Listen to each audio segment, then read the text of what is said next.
Mm, mm, mm. Grabando y aún no ingresa ningún alumno a clases.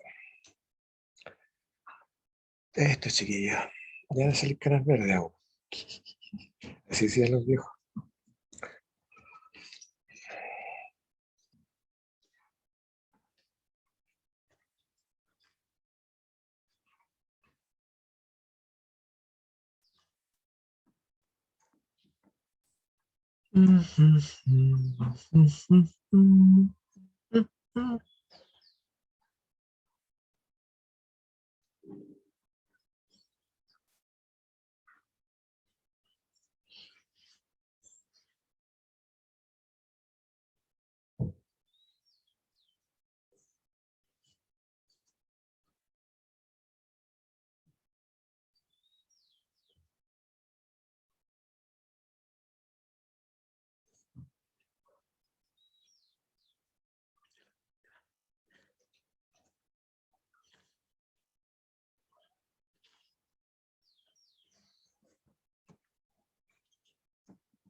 Los invité, los invité.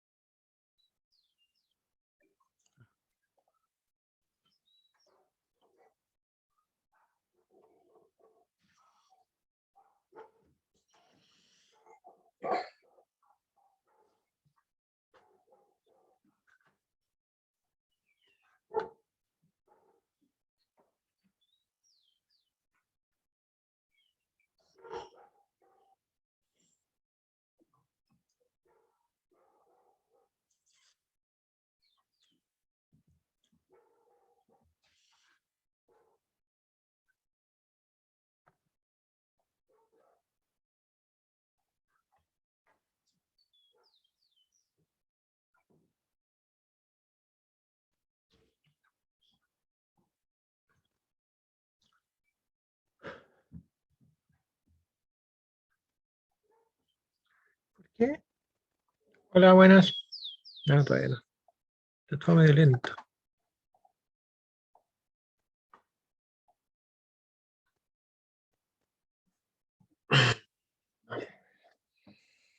Recién entrando, me parece que hay problemas.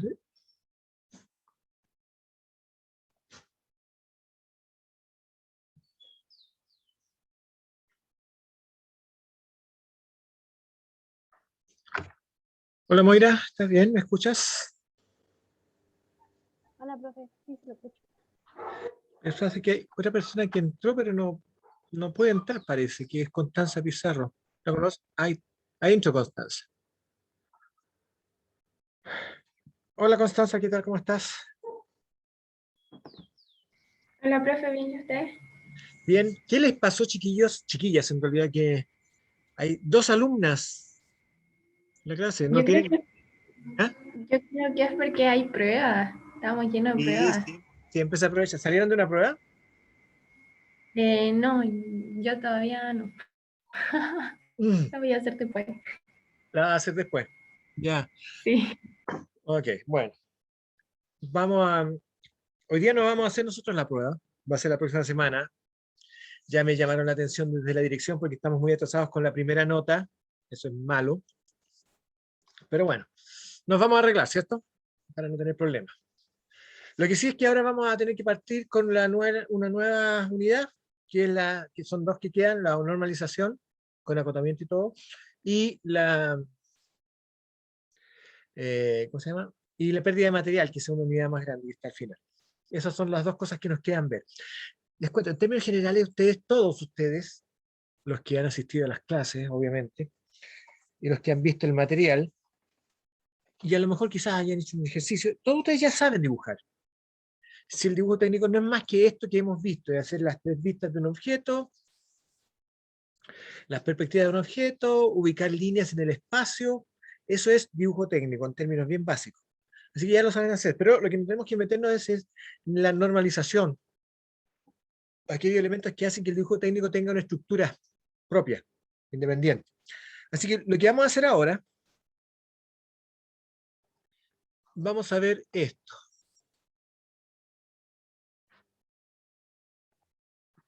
A ver si la... Nada que ver, la abrí mal. Espérense un poco, que también ya tuve un problema. Apreté donde no debía.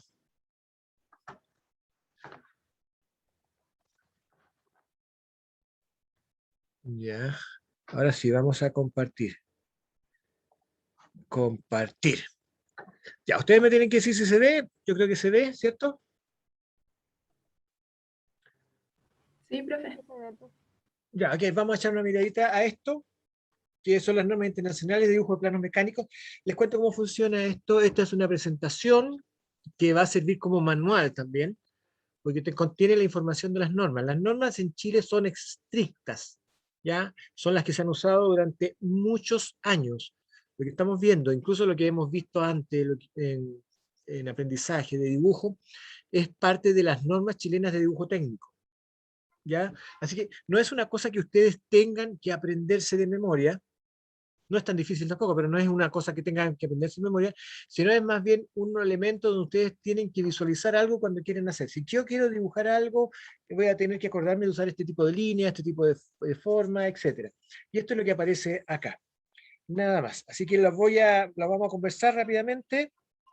Esto lo voy a subir a la página de Virtual para que cuando vayan a hacer los ejercicios le echen una miradita a algo que no tengan muy claro. ¿Ya? ¿Qué es la normalización? Básicamente es un conjunto de reglas y recomendaciones concebidos metódicamente por un organismo competente. Alguien dijo cómo tiene que ser esta norma, ese es el organismo competente. Internacionalmente hablando, el organismo competente se llama ISO, International Standard Organization.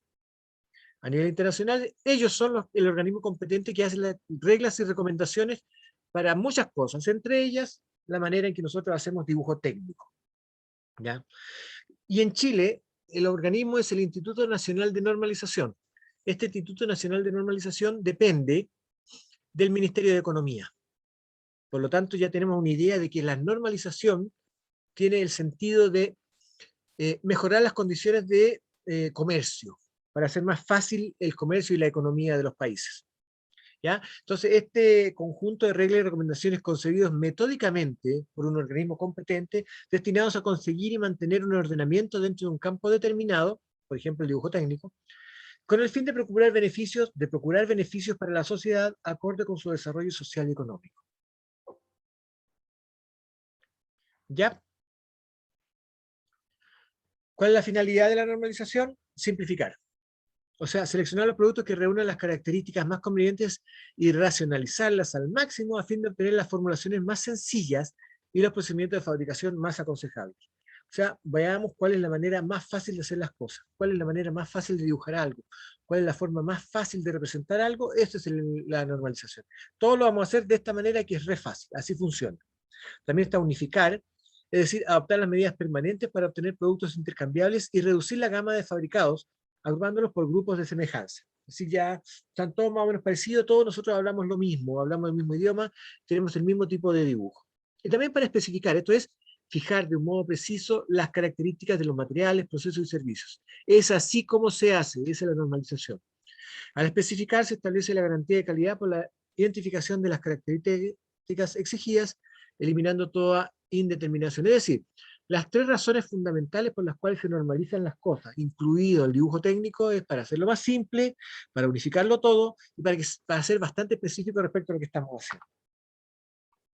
En la ingeniería, el dibujo técnico, desde la unificación de las dimensiones de los papeles empleados para dibujar, porque están todos unificados, están todos normalizados, hasta las normas en las que se especifican y dan instrucciones para realizarlos y prepararlos de acuerdo a su contenido, y pasando por las normas referentes a rotulación, lectura e interpretación de planos, disposición de vistas de un componente, simplificación de trazado laborioso mediante la opción de símbolos, signos, etc. Casi todo está normalizado en el dibujo técnico de ingeniería. Así que re poco lo que nosotros podemos inventar respecto de dibujo técnico de ingeniería. Las cosas que yo les he enseñado, las que lo que estoy enseñando ahora en este momento, son las formas de hacer las cosas que ustedes tienen que ocupar cuando hagan un dibujo técnico, un dibujo de ingeniería. ¿Cuáles son las ventajas de la normalización en el dibujo técnico? La de no tener que inventar la medida y forma de los componentes que están normalizados. Hay elementos que están normalizados y ¿para qué los vamos a inventar de nuevo? ¿Para qué vamos a hacer de otra manera? Se hacen así. No tengo ningún problema con eso. La de tener determinado en las normas la forma y las medidas que han de cumplir los componentes que, no estando normalizados, han de acoplarse a componentes que sí lo están. Ya, es decir, si hay elementos que están hechos así por primera vez en algo, no tienen ninguna norma, si los vamos a acoplar a algo que ya está normalizado, es fácil seguir la norma. Así que no tenemos ningún problema con eso. La de no necesitar los dibujos de despiece de aquellos componentes que están normalizados, tampoco. Y también la de saber que al representar ciertos detalles en algunos componentes en los dibujos de despiece, las dimensiones y demás datos se han de sacar de las normas correspondientes. Yo muestro un perno, les digo qué tipo de perno es y ya las dimensiones están claras por norma. Esa es la ventaja de esta normalización del dibujo técnico. Aquí hay un ejemplo de una serie de objetos. Esta es una pieza compleja que tiene varias partes, varios elementos, y aquí hay toda una serie de uso de líneas, de formaciones, de datos, de información, que ya está definido de forma normativa, y no tengo que agregar muchas cosas. El uso de esta, por ejemplo, esta tuerca, esta otra tuerca, este perno que está acá, este otro perno que está acá, el hilo, todo eso está normalizado, no necesito ni siquiera dibujarlo correctamente, basta mostrarlo simplemente. Entonces la norma que nosotros vamos a ocupar, es el conjunto de datos tomados como referencia, conseguidos con un acuerdo colectivo y razonado, con el objeto de que sirva de base de entendimiento para la solución de problemas repetitivos. La norma nos ayuda a hacer todo más fácil. Eso es importante. La norma es ponernos de acuerdo en cómo vamos a hacer las cosas para que todo el mundo lo entienda. En esta norma de dibujo técnico, aparte de que son chilenas y son legales en nuestro país, son las necesarias usadas en nuestro país, son también las que se usan en todas partes del mundo. O sea, todos los dibujos técnicos son iguales en todas partes. Así que es fácil poder conversar en este idioma técnico. Aplicación de las normas internacionales ISO, las que son la base de todo, no tienen carácter obligatorio, o sea, no son una obligación. Son recomendaciones para los organismos nacionales de normalización, como por ejemplo el INN en Chile, a fin de que adopten como suyos según vayan siendo posible. Entonces, de estas normas internacionales que estamos recomendando, el INN ve si es posible que se puedan trabajar aquí con ellas, y en base a eso, las adopta. Y una vez que las adopta, hay una entidad gubernamental, un ministerio, que mediante una ley obliga a su uso. Así que las normas no son obligatorias, pero después de que el ministerio que corresponda las define como obligatorias, sí se transforman en legales. La normalización es una recomendación y no una obligación. Pero dado que la normalización aporta considerables ventajas económicas, generalmente es aplicada. Además, en caso de litigio, cuando hay dudas frente a la ley, indica las condiciones mínimas de los suministros, a no ser que los contratos establezcan expresamente otras distintas. Estamos claros entonces que no son obligatorias, pero hay algún ministerio, alguna entidad gubernamental que indica que algo va a ser obligatorio de acuerdo a esa norma. No hay obligación de acuerdo al dibujo técnico, pero como sabemos que el dibujo técnico se usa en todas partes del mundo igual, no tiene sentido inventar cosas por nuestra cuenta. Así que usamos los dibujos de las normas. Dentro de esto está el formato de láminas, alfabeto de líneas, escrituras y escalas, que son lo que vamos a ver ahora como normativa. ¿Estamos? ¿Estamos de acuerdo entonces hasta ahora cómo funciona este cuento? ¿Ya? Sí, No profe. hay, no hay nada más complicación. Estoy mostrando y vamos viendo qué es lo que va a tener esta primera parte de la normativa de dibujo.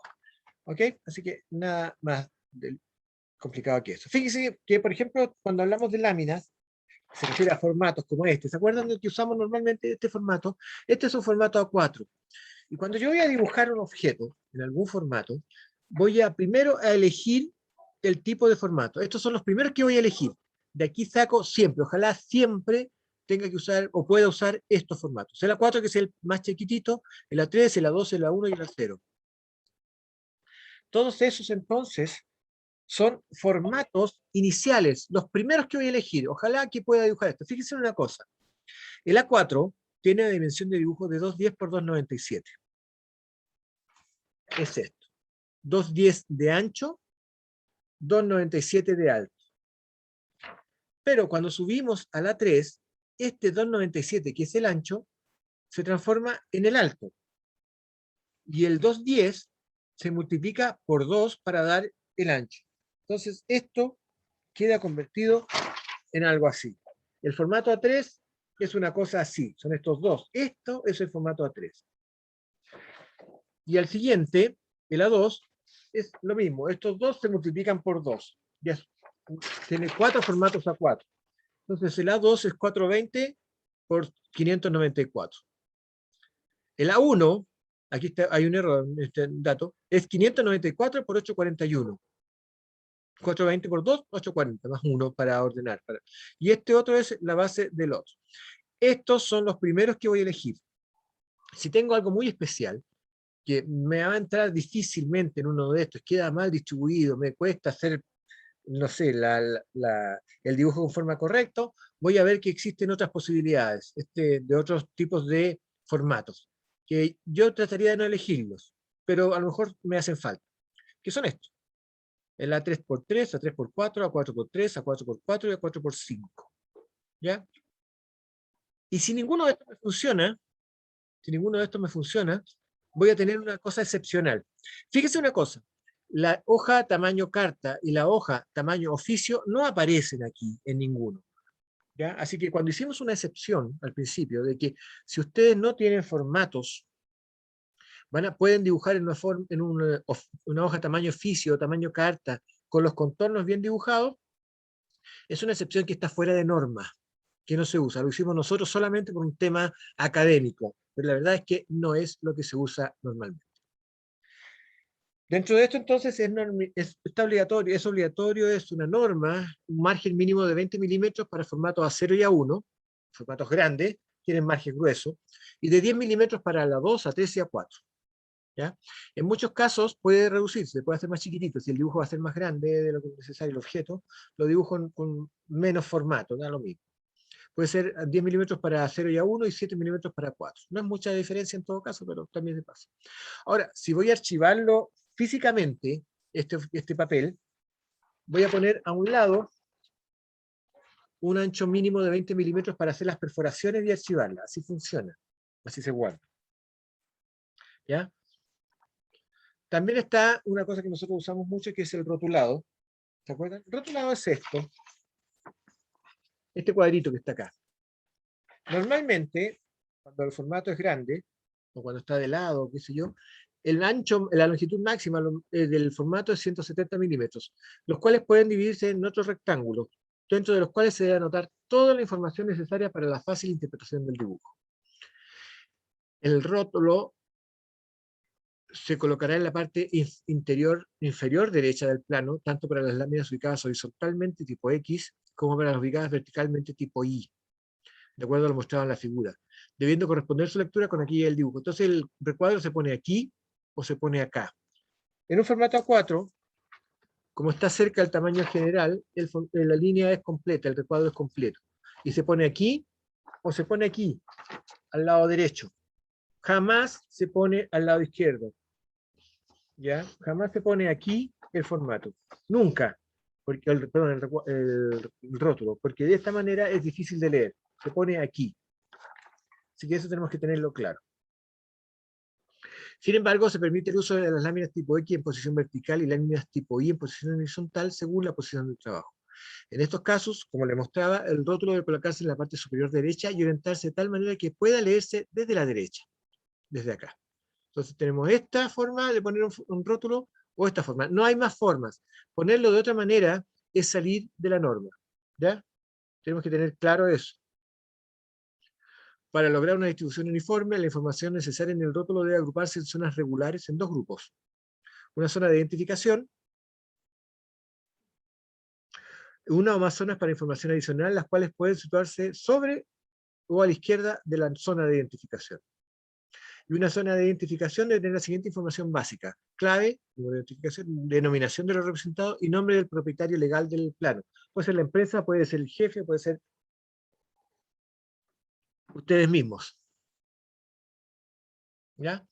Las zonas adicionales pueden señalar el símbolo de representación, la escala, la unidad de medida, 5 milímetros de rugosidades superficiales, tolerancias geométricas, tolerancias generales, si no están indicadas en el acotado, otras indicaciones técnicas, tamaño del formato, fecha de ejecución del dibujo, símbolo de revisión, fecha y descripción abreviada de modificaciones con referencia al símbolo de revisión, otras informaciones, por ejemplo, firma de los responsables, plano, etc. Lo que sea, más información. Y estos son los arreglos rótulos típicos, ¿ya? Se hacen así. ¿Estamos? También se puede incluir una lista de materiales sobre el rótulo.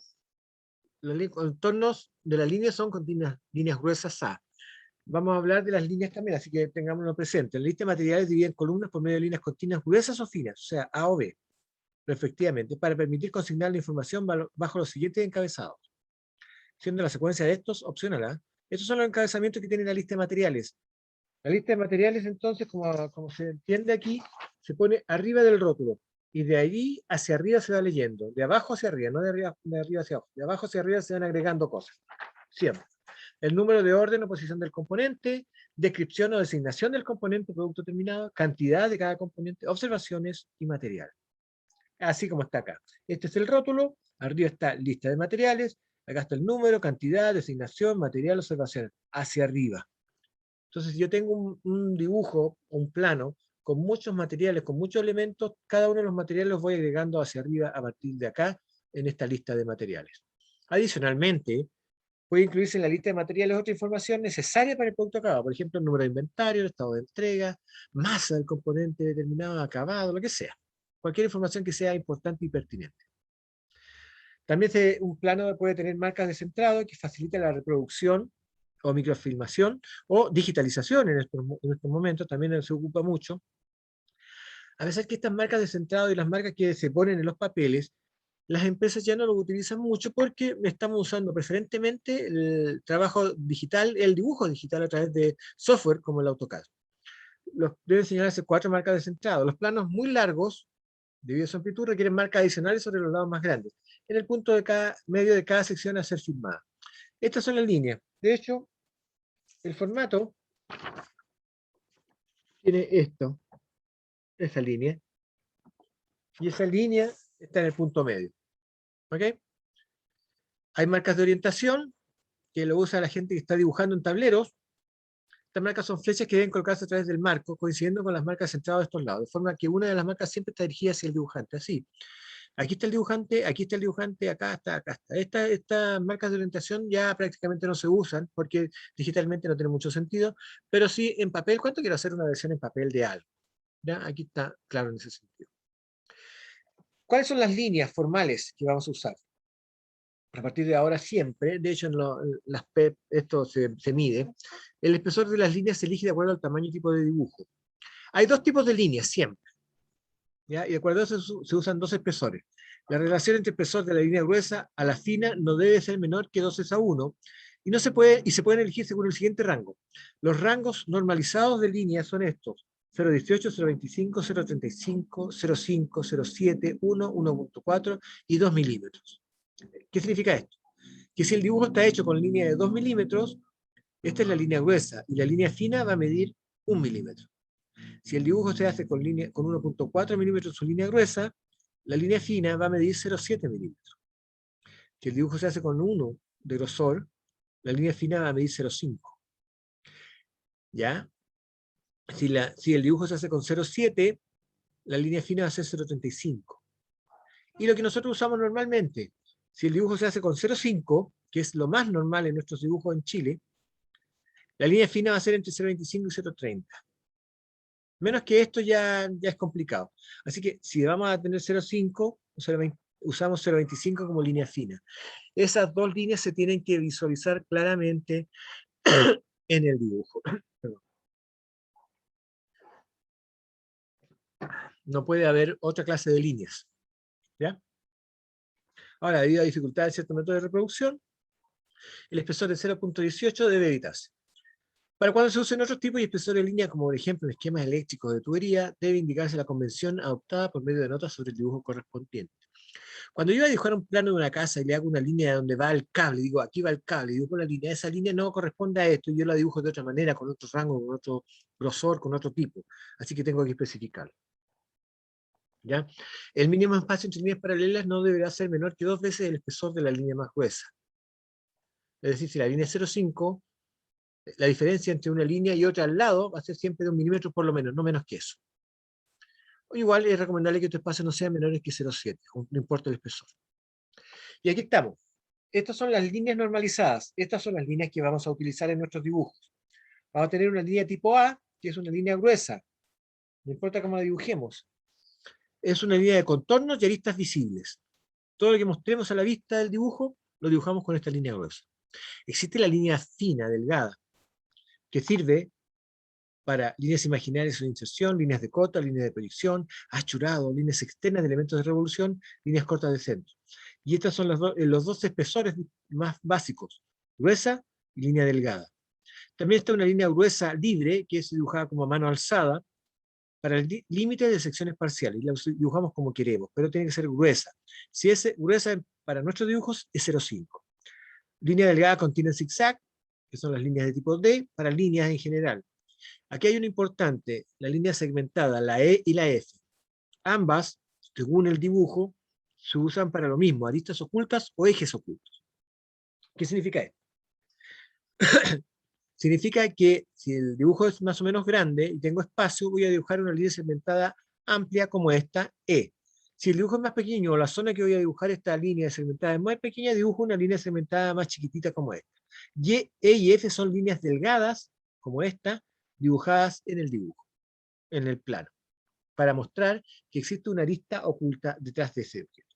También está esta, que es la línea punto segmentada, que muestra eje, línea de simetría o trayectorias. Este objeto se mueve de aquí a acá, lo muestro con una línea segmentada, punto segmentada, que también es una línea fina. Fíjense que es este tipo de línea, este es el grosor, no es este. También está línea punto segmentada con cambio de dirección, que es para planos de corte, y la línea punto segmentada en general, gruesa, que es para indicaciones espaciales en aristas o superficies. ¿Ok? Si voy a indicar un tratamiento superficial, lo indico con esta línea.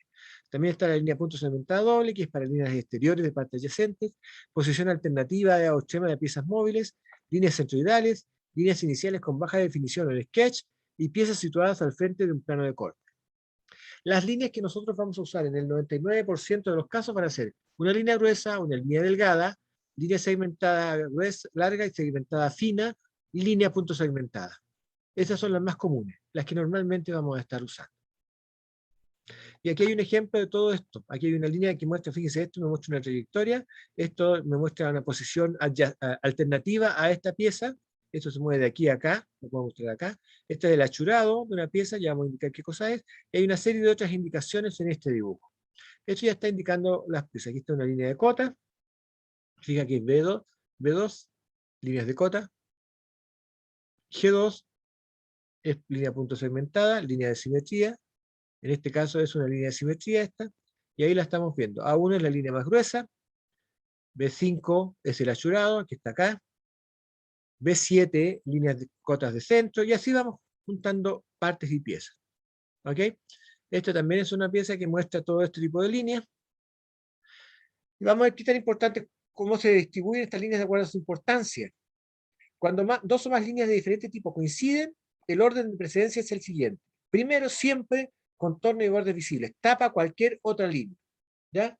Si alguna de las dos líneas que tengo que dibujar ahí es contorno y borde visible, esa es la que voy a dibujar.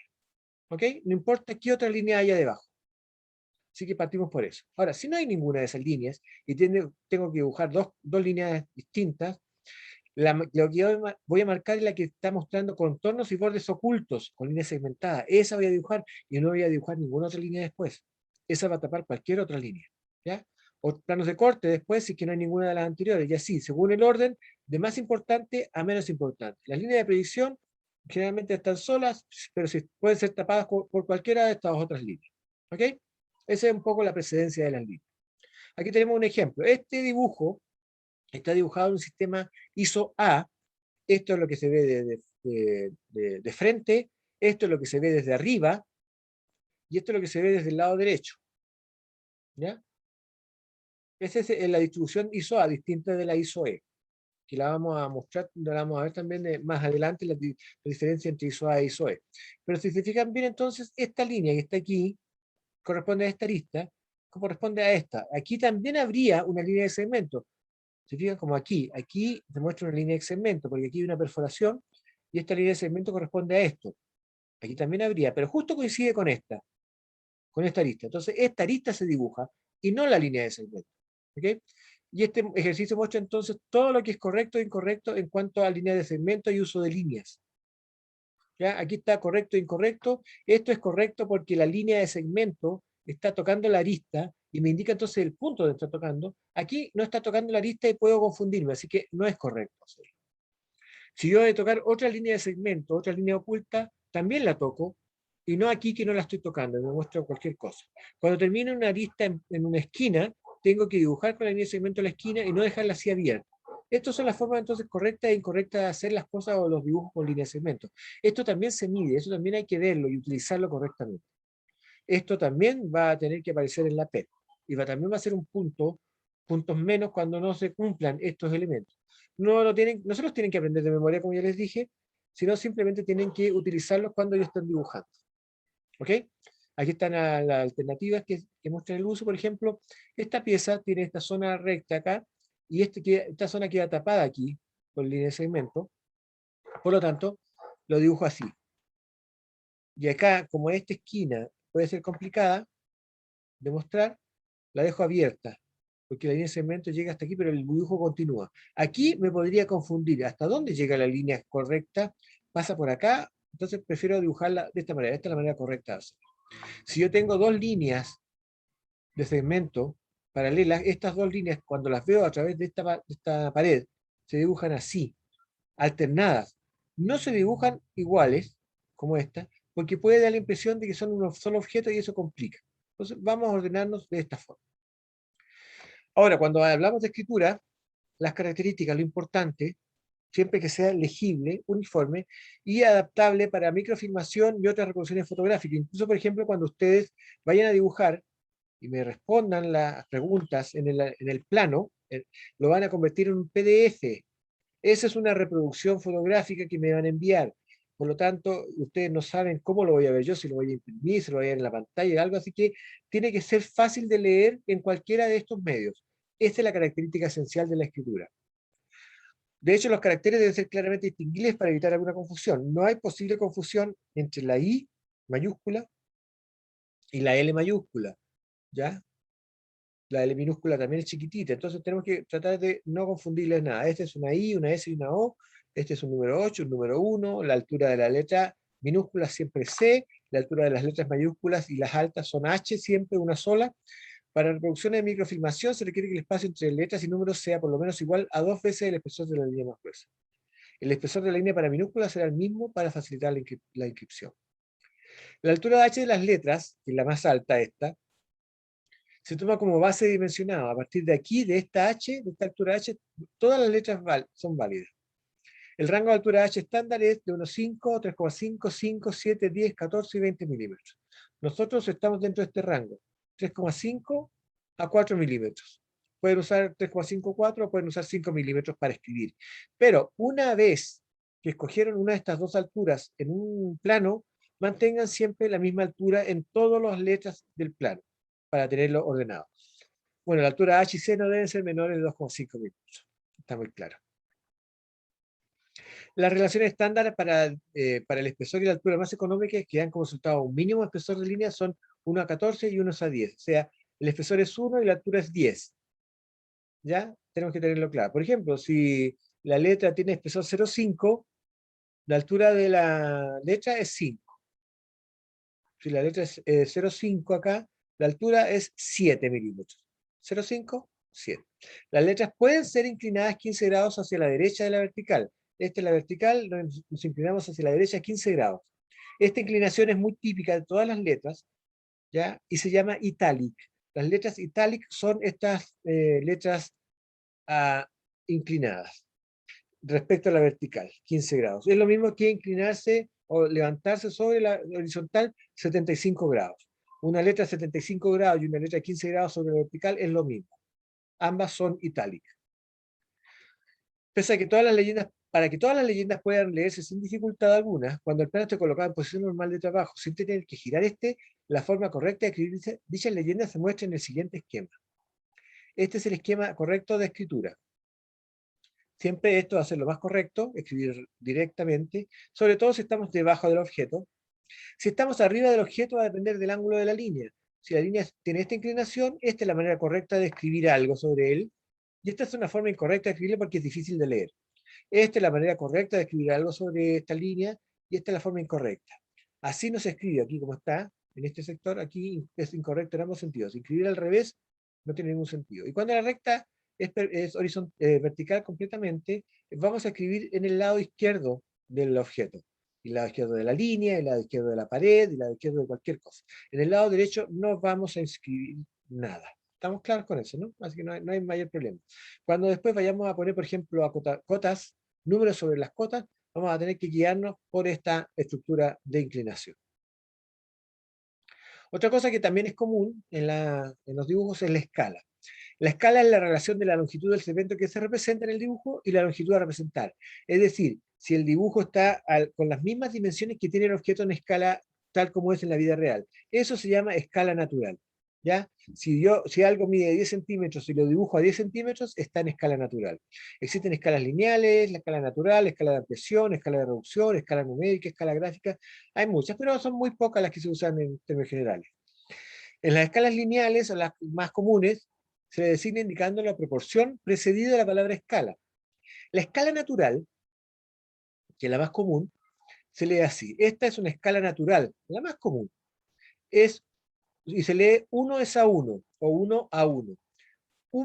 Una distancia del objeto dibujado es la misma distancia en la vida real. 1 centímetro dibujado corresponde a 1 centímetro en la vida real. Una escala de ampliación, por el contrario, se indica así, x a 1. Significa que 10 del dibujo corresponden a 1 en la realidad. 10 milímetros corresponden a 1 milímetro de la realidad. 10 centímetros corresponden a 1 centímetro en la realidad cuando la escala es 10 es a 1. Cuando la escala es 2 es a 1, 2 centímetros de la escala corresponden a 1 centímetro en la realidad. Eso es un dibujo más grande, se dibuja más grande de lo que realmente es. Esa es una escala de ampliación. Una escala de reducción al revés es que 1 del objeto corresponde a X en la realidad. 1 es a X. Es decir, 1 del dibujo corresponde a 10 en la realidad. Esto se hace, por ejemplo, cuando los objetos son demasiado grandes para los planos y nosotros los dibujamos de una más chiquitita. Por ejemplo, es normal que si dibujamos una casa, lo dibujamos en una escala, por ejemplo, de 1 a 50. Esta escala de 1 a 50 nos permite dibujarlo en un plano más o menos razonable, una 3, ¿ya? Una 4, o sea, una 2, una 3 a 2. Ahí podemos dibujar en esta escala 1 a 50, es decir, 1 centímetro del dibujo corresponde a 50 centímetros de la realidad. También hay escalas lineales gráficas, que son variaciones que nosotros construimos en base a nuestras propias proporciones, y las escalas usuales, que son las que más utilizamos. Esta es una escala gráfica. Nosotros construimos la escala a nuestra pinta, y lo podemos dibujar como queremos. ¿Ya? También están los planos. ¿Qué tipo de planos vamos a usar normalmente? El plano general o de conjunto, donde hay varias piezas dibujadas de una sola vez, y este plano nos muestra cómo es el objeto, en términos generales, cuando está armado. Nada más, es el conjunto de las cosas del objeto. De eso se trata este plano general. Una visión general del dispositivo a construir, de forma que se puede ver la situación de las distintas piezas que lo componen, con la relación y las concordancias existentes entre ellas. Esto es para hacer montaje, para eso sirve el plano conjunto, para que podamos armarlo, ¿ya? Las líneas se mantienen, le respeto a la línea del mismo sin ningún problema, pero se dibujan las vistas necesarias, no todas, porque de repente se entiende de una sola vez con tal como está dibujado, tal cual. Se mantienen, como dicen, los grosores, los espesores de línea, disposiciones, vistas, cortes, pero solo unas poca información se entrega. No se entregan todas las cotas, todas las mediciones, porque es para tener una imagen del conjunto. Se hace también todas las piezas, se indican todas las piezas, cuáles son sus características, si son normativas, si están normalizadas o no, etcétera. Se hace todo esto de esta manera. También se hace una lista de elementos de todos los productos, todas las partes y piezas que corresponden a este objeto. Así que eso es el tema. Hemos, por ejemplo, simplificado la representación del tornillo y la arandela de esta forma. 1 y 2 es así, 1 y 2 es una pieza 1 y pieza 2, aquí están. Está la 3 y 4 marcándolas con un círculo, que son 3 y 4, tornillo hexagonal M6x16 de 8,8 miligramos, DIN 933, y la arandela biselada 6,4, DIN 125. Ponemos las arandelas dibujadas, la pieza 1 y la pieza 2, perdón, y aquí ponemos que va la arandela y el tornillo. También podemos incluir las cotas necesarias. La única cota importante a lo mejor para aquí sería la distancia que tiene esta plancha de esta otra, y le indicamos aquí abajo en 35 milímetros, es la separación que deben tener estos dos soportes. Y no necesitamos más elementos de acotamiento, porque los demás están en cada una de las piezas. Dentro de eso, el plan de fabricación de piezas me entrega cada una de las piezas con todas sus características para poder fabricarla adecuadamente. Y si se fijan bien, hay aquí unos triangulitos con esta flecha, que son los que me indican las características de terminación de superficie que puede tener el objeto. Qué tan pulido va a quedar lo que hagamos nosotros como terminación. Este es un pulido suave, lijado, simple, queda suave el tacto, pero no tiene mayor mérito. Si nosotros, mientras más piecitas, o sea, triangulitos tengamos juntos, mayor grado de terminación va a tener esta pieza. Más pulido va a estar. Va a estar 3, 4 triangulitos, por ejemplo, que corresponde como terminación de espejo. Entonces vamos a mostrar en esta plan de fabricación de piezas el tipo de maquinado, si es fundido, que son piezas más grandes, o si es estampado, por ejemplo, cómo se trabaja con eso. El plano de montaje, que es otro, se usa para mostrarnos cómo van puestos todas las partes y piezas del objeto en general. Son para instalaciones, para catálogo, para el montaje desarmado, ya se colocan de todas las formas para poder entender el objeto. Esto es así, por ejemplo, en perspectiva explosiva está un plano de montaje. Se llama esto perspectiva explosiva, porque las piezas están dibujadas en perspectiva, pero si se fijan bien están como si estuvieran en el aire. Y de esta manera estoy mostrando cuál es la posición de cada una de las piezas. ¿Ok? Así funciona este tema de la perspectiva explosiva. ¿Ok? Quedamos así, chicos, jóvenes. Como les dije, voy a subir esta imagen, la presentación, que les sirva como manual para cuando comiencen a dibujar más seriamente a partir de esta reunión. ¿Ya? Este tema de la normalización, y en términos tan generales como lo hemos visto acá, no lo voy a estar pidiendo en la PEP, pero sería bueno que lo empezáramos a respetar también. ¿Estamos? ¿Alguna duda? Por mi parte no, profe. Cierto que no es nada más complejo. Esto no lo tienen que aprender de memoria, por favor entiéndalo esto. Así que no hay que estudiarse. Hay que verlo cuando estemos dibujando. ¿Qué voy a ocupar? ¿Qué tipo de línea? ¿Qué tipo de achurado? ¿Qué tipo de línea de segmento? ¿Qué tipo de plano estoy haciendo? ¿Qué tanto necesito? Todas esas cosas. Esa es la normalización que nosotros tenemos que hacer y estas son las bases de normalización. Si nos quedamos con esto por el momento, podemos estar bien para la próxima reunión, que va a ser la prueba, hablaremos un poquito más y marcaremos la PEP. ¿Estamos? La PEP, así, ya les dije, van a tener un par de días para hacerla, para poder realizarlo adecuadamente sin ningún problema. Así que si no tenemos nada más, nos vemos en la próxima reunión, ¿ok? Ya. Chao, Sí, profe. profe, muchas gracias, que esté bien. Chao, chao, cuídense. Igual. Chao, chao.